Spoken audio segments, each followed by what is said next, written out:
Okay, let's do a bit of housekeeping. For those who don't know me, I'm Linda Brosnan from the Equality and Diversity Office at the university. This is a Zoom webinar, so for all the attendees, you will be muted and your video will be turned off. We are recording. We will be recording the talk, but not the Q&A. And the recording will be made available on our YouTube channel, and we will send you a link to the recording when that is available. I will now hand you over to Jamie, who will do an introduction to our speaker. Thank you for attending. So I'm delighted this evening to welcome Isabel Clement, MBE, to be a speaker as this is the part of the York Disability Week events here in York. So Isabel is a director of Wheels for Wellbeing, a disabled people-led award-winning charity based in London, which supports disabled people to discover or rediscover cycling. Established in 2007, the charity provides cycling opportunities in South London, and it has also become the UK-wide campaigning voice of disabled people who cycle. Isabel is an urban commuter hand cyclist herself, and she works tirelessly to bring an understanding of cycling to disability groups and of disability to cycling groups. Both are very important. She's also created Beyond the Bicycle, an alliance with parent cyclists and cargo cyclists who encounter many of the same issues as disabled and older cyclists, and is becoming a leading influencer in the field of inclusive cycling. And I think particularly pertinent to York is that since May, Isabel has been an interim non-executive director of Active Travel England, which is of course based in York, and she has applied for a position on the long-term board of AT, but we are awaiting that to be confirmed. So maybe she has more updates on that. So I'm delighted to welcome Isabel. And Isabel, over to you. Thank you very much. Well, that's probably as much introduction as is needed, really. You've said it all. So yes, I'm delighted to be here tonight. Would you like me to launch into my presentation? Okay. Let me share screen and go to presentation mode. That's it. I hope you can see my screen. So thank you very much for inviting me to talk to at this evening's event. I'm here to talk about how inclusive active travel is key to improving mobility choices for all. So I am Isabel Clement, and I am the director of Wheels for Wellbeing, as Jamie just said. I've got a little bit of introduction, a little bit more about me. So I am approaching my late 50s. I was born in France, but I am a South Londoner really at heart. I'm a disabled person. I have been disabled pretty much all my life. I had a cancerous tumor on my spine when I was a baby, and ever since I've had mobility issues. So that's kind of, obviously that's how my life started, and it's carried on from here. As a disabled person, I feel that I am in a privileged position, that I have the choice of a number of mobility aids, which this has developed over time. That wasn't always the way. I used to walk pretty badly with a severe limp, but I used to walk unaided, and as soon as I could learn to drive and get a car, that was me set up, and I thought that was how I was going to get about for the rest of my life, because if I couldn't drive, I couldn't go. I decreasingly can walk, and when I walk with a crutch.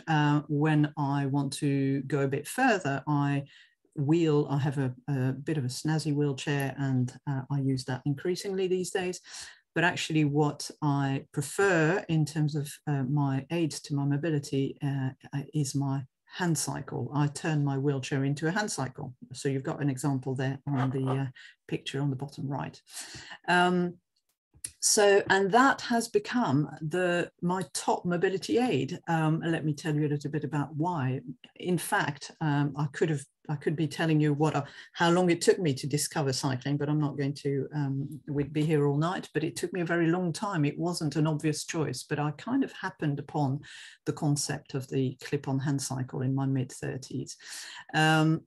And why has that become my top mobility aid when my car used to be my absolute favorite before? Well, because it provides me with the only source of endorphins that I've ever found. So it makes me happy, and it's the only way, it's my only way of exercising that I can find, which it's a lot less painful, a lot less tiring than walking. I can do more and more cycling these days, whereas I can do less and less walking. So that's fantastic. It's the true door-to-door mode of transport for me. I used to say, if I can't be picked up, or if I can't drive from my front door and be dropped off, or drop myself off right at the front door of my destination, I cannot go. But actually, I hadn't realized that it's much easier to cycle. I don't have to dismount disassemble my wheelchair, hoik it into the car, get to my destination, find parking, which is not always easy, and then get the wheelchair back out, put it back together again, and then get to my destination. With the hand cycle, I just cycle from my front door all the way to the front door of my destination, and generally actually right through the doors of my destination, and then I unclip my hand cycle and leave it at the inside in safety. So it's a true door-to-door mode of transport. Even more exciting, I can avoid using pavements. Pavements, as many will know, well, I don't know, it depends. If you're a disabled person, you will know that pavements are woefully, very badly designed, often very badly maintained, very unpredictable. So the most stressful journeys I ever make involve having to use the pavement, the footway.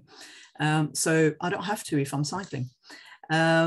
It's my only safe way to exercise. So my heart and my lungs thank me every day. When I cycle, I add minutes or days or years to my life, or at least to my healthy life, because I cycle, because there's no other way of me exercising that I've found.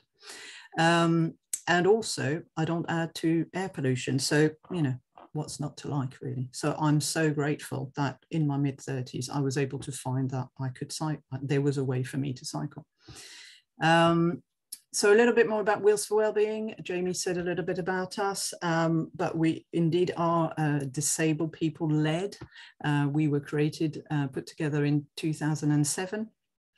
And ever since, we have been led principally by disabled people who cycle, from the board all the way down to the staff team and our volunteers. Not 100%, but the decision making is all done by disabled people who cycle. And increasingly, our staff team is made up of disabled people who cycle, which is brilliant. And that's really where we get our knowledge and where we get our unique expertise. We started off by just providing access to cycling for disabled people in South London, and we continue to do that. That's really important to us. And we're expanding our services. We're running more rides, a high scheme, etc.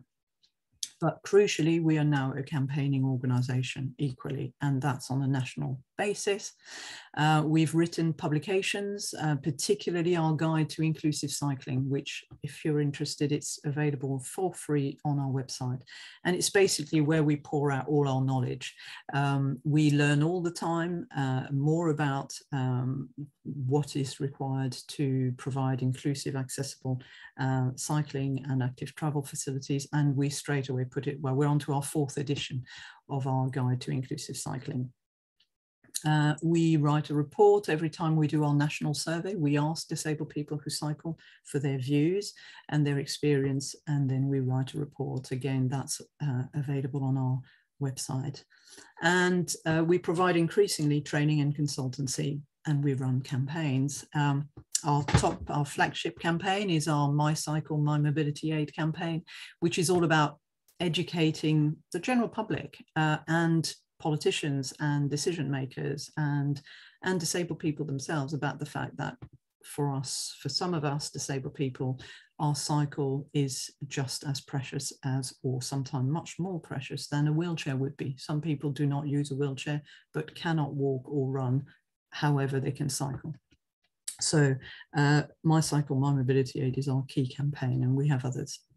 Our whole point of our whole attitude towards our work is, and towards our campaigning, is that we campaign from the point of view of increasing mobility justice. What we want is to see the targeting of resources, precious resources. There's never enough resources. We want that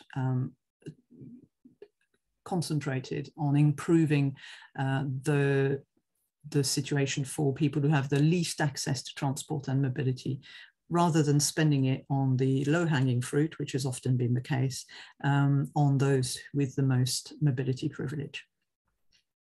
That's the way we approach our work, and that's how we campaign and we lobby. Just a little bit more about cycles as mobility aids, and I'll widen my talk to active travel in general, but cycles are aids to mobility to so many people. When we do our survey of disabled people who cycle, two-thirds of respondents say that cycling is easier than walking, which I guess is no surprise, because cycling is easier than walking for the vast majority of people who cycle, but particularly for disabled people. For a few people, it's just as easy or difficult to walk or cycle, and for about 10%, it's harder to cycle than to walk. But as I say, for two-thirds of disabled people who cycle, it's because it's easier than walking. There's a couple of quotes here on the screen. I have I'm going to just move, there we are, and I can see that now. Somebody said, I have spinal issues and I can't walk at any real distance, but I can cycle on a normal bike without problems. It gives me my independence. Somebody else says, I have had MS for 30 years and wish I had realized earlier that I could cycle much better than I could walk. So as I said, for a lot of us, our cycle is our mobility, and to have rules which mean that there are places where you're not allowed to cycle means that our mobility is taken away, just as drastically as if a wheelchair was taken away. And the main barriers to cycling for disabled people we find when we survey them, top of the list is when infrastructure for cycling is inaccessible, too narrow or too steep or too cambered, or including steps, for example. If the cycle route includes a stepped bridge, then the person who cannot dismount cannot use that route. So infrastructure is a huge barrier, and the next two top barriers to cycling are the lack of parking or storage facilities. If you can't park your cycle at the end of your journey, you can't cycle. That's a fact of life. So not providing proper facilities for parking means creates a barrier to cycling for people. And cost is the third top barrier. I'll show you an example just here. For some, this little lovely clip-on hand cycle here on the bottom right is nearly £5,000. Electrically assisted. More disabled people use electric assist on their mobility aids than on their cycles than non-disabled people, and we often have to spend more than most people would spend on a second-hand car. So that's a huge barrier to cycling. For subsidies hardly exist at all, and fundraising is hugely complicated and difficult. So the first barrier often for people is they can't afford to get, even when they realize they could cycle, they can't afford to. Very different from popping down to Halfords and getting a first cycle for, I don't know, £300, £200, I don't know, I wouldn't know, bottom of the range for a standard bicycle, or borrowing one from a friend. If you need a very specialist cycle, you can't start by just borrowing or hiring a cycle. So you've got lots of examples here of infrastructure that's either too narrow, or it ends and then you're told to dismount, or you've got a barrier. Jamie knows all about barriers, don't you, Jamie? Particularly around York. And the road surface, which is annoying to a lot of cyclists, but for people who are on 3 wheels, for example, can be life-threatening. The low quality of road surfaces can really, you can be tipped out of your cycle into the path of moving traffic simply by a really bad bit of camber, potholes, etc. So we have to be really mindful of all of these things when we're thinking about providing for cycling. Providing for cycle parking facilities, again, you have to stop thinking that everybody who cycles is a fit, young or youngish person on two stable wheels with lots of muscle power. And otherwise, you're putting barriers in the way of disabled people and others cycling. So I just thought I'd summarize really here what our thinking is around what is it to provide safe and accessible cities or towns or campuses for that matter, where active travel is a realistic option for all. Basically, it needs all four main headings here. You cannot have safe and accessible environments for people to travel actively if you don't have the four following criteria met. We need accessible footways, pavements, as I keep going on about, and accessible crossings. All journeys start on the footway. We really like Transport for All's Equal Pavements Pledge. It's a list of 7 points without which a pavement is not fully accessible. So we would direct everybody to pushing people to take the Equal Pavement Pledge, whether it's the campus authorities or the city authorities. Transport for All are reviewing this pledge, and it might change, but it was their first shot at it, and it was in conjunction with RNIB, Royal National Institute for Blind People, Living Streets, Sustrans, etc. So accessible pavements and crossings, that's top priority. We have to have walking, wheeling environments which are accessible, because that's where all our journeys start. We have to avoid shared space. Shared spaces are places where we are forced to either walk and or cycle in the same places as cars. Excuse the juddery fridge behind me.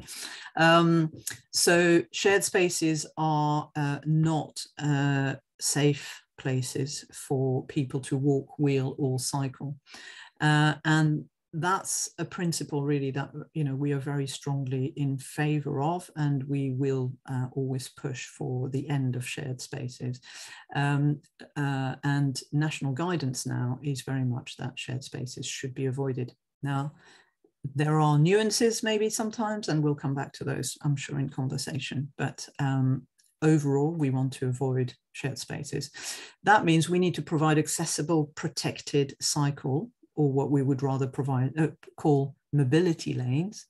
In areas where there's a lot of traffic, where there are roads which are busy, we need accessible and protected cycle or mobility lanes, not just shared spaces on the pavement.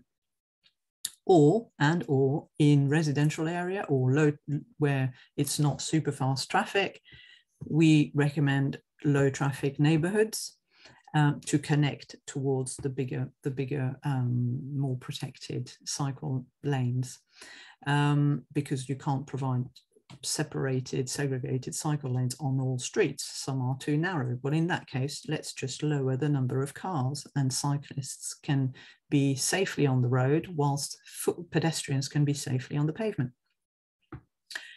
For all of that to happen, we also need access to active mobility aids and training for people to learn to use them, and accessible and secure mobility equipment storage. I kind of mentioned that, cycle parking, cycle storage. So on a campus, again, I'm sure I hope you have a lot of cycle parking.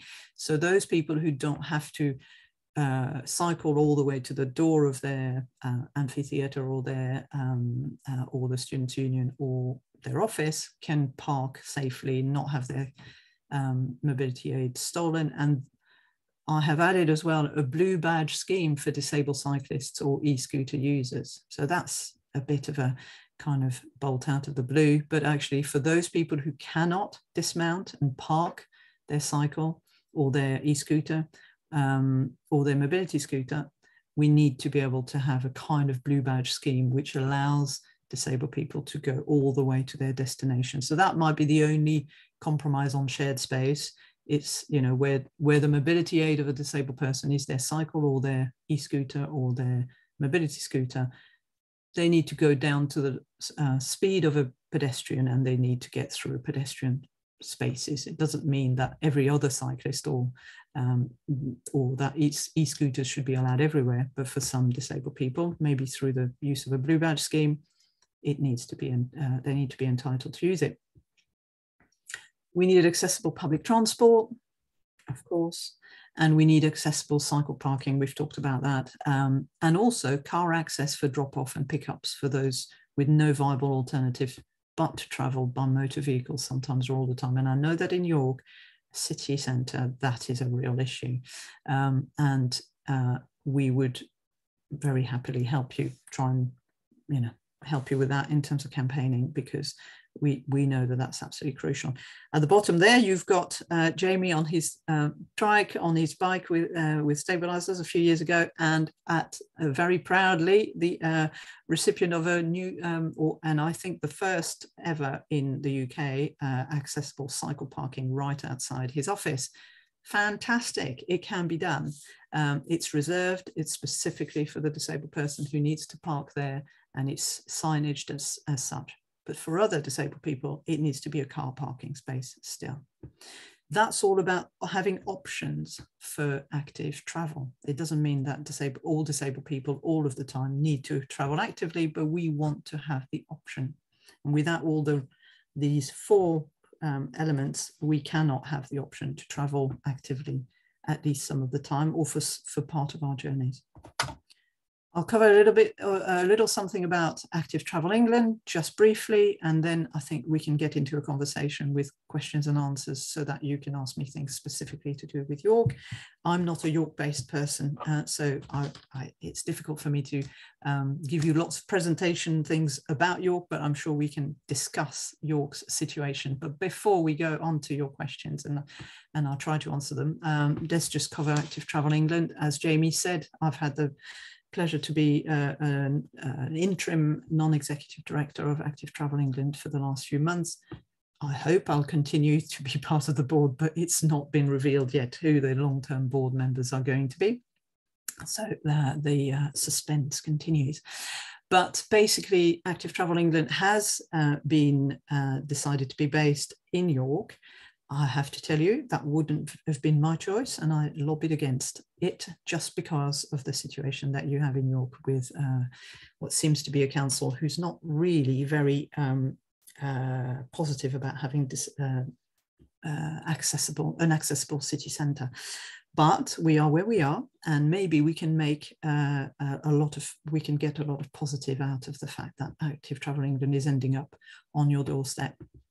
So just to summarise what it is, it's an executive agency of the Department for Transport. It's not an independent agency, it's a part of Department for Transport.